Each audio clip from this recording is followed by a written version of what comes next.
नमस्कार दोस्तों, आप देख रहे हैं प्राइम न्यूज़। देश में आम जनता की प्राथमिकताएं तेज़ी से बदल रही हैं और इस बदलाव की एक चौंकाने वाली तस्वीर हाल ही में आई एक रिपोर्ट में सामने आई है। देश के लोग अब कपड़ों पर कम और शराब पर ज़्यादा पैसा खर्च कर रहे हैं।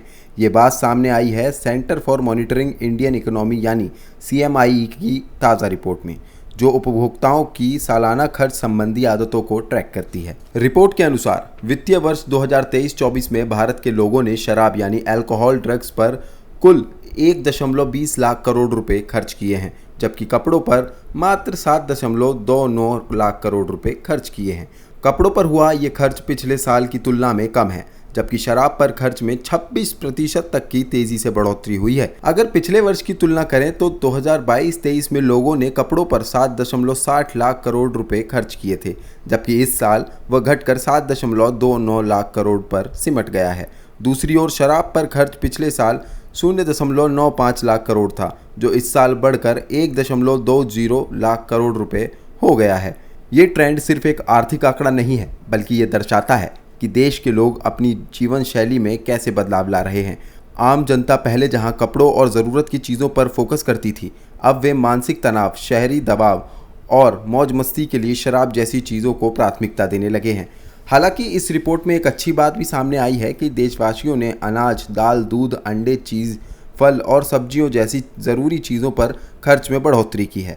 हेल्थ पर खर्च भी 18.75% बढ़ा है, जो एक सकारात्मक संकेत माना जा रहा है। इसके अलावा चॉकलेट, जैम और चीनी जैसी मिठास भरी चीज़ों पर भी करीब 20% तक खर्च बढ़ा है।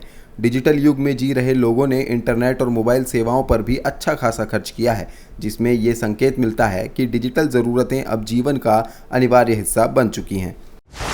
CMI की रिपोर्ट बताती है कि देश का कुल उपभोक्ता खर्च साल भर में करीब 2.72% तक बढ़कर 181.4 लाख करोड़ रुपए तक पहुंच गया है। लेकिन इस तेजी से बढ़ते खर्च के बीच यह भी देखने को मिला है कि कुछ ज़रूरी और सुरक्षात्मक क्षेत्रों में खर्च में कटौती की गई है। मसलन तेल और फैट्स पर खर्च में करीब 19.67% तक की गिरावट आई है। बीमा प्रीमियम जैसे दीर्घकालिक सुरक्षा उपायों पर खर्च में 3.39% तक की कमी हुई है, जबकि मनोरंजन पर खर्च में 1.38% तक की गिरावट देखी गई है। इससे ये अंदाज़ा लगाया जा सकता है कि लोग खर्च तो कर रहे हैं, लेकिन शायद असंतुलित ढंग से। अब सवाल उठता है कि आखिर लोग शराब जैसी चीज़ों पर इतना ज़्यादा खर्च कर क्यों रहे हैं।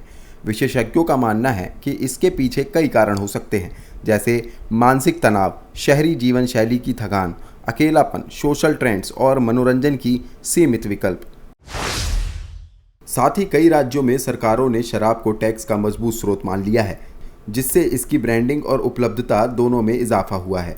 शराब पर टैक्स से सरकारों को मोटी कमाई होती है, लेकिन ये कमाई कहीं ना कहीं सामाजिक स्तर पर गिरावट की कीमत पर हो रही है। समाजशास्त्रियों का कहना है कि जब एक समाज अपनी आय का बड़ा हिस्सा अल्कोहल जैसी चीज़ों पर खर्च करना शुरू कर देता है, तो ये सामाजिक स्वास्थ्य के लिए खतरे की घंटी होती है, खासकर जब यही आम आदमी बीमा, पोषण और मनोरंजन जैसे सेक्टर्स में कटौती करने लगे। तब ये एक असंतुलित जीवन शैली को दर्शाता है।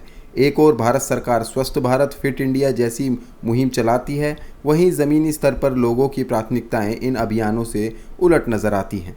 अब सरकारों की भी जिम्मेदारी बनती है कि वे इन रिपोर्ट्स को नज़रअंदाज ना करें।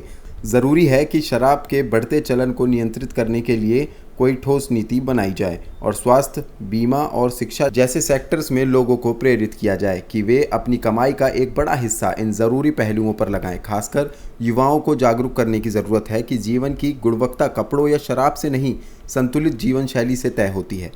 कुल मिलाकर CMI की ये रिपोर्ट सिर्फ आंकड़ों की बात नहीं करती, बल्कि देश की सोच, प्राथमिकता और भविष्य की दिशा को दर्शाती है।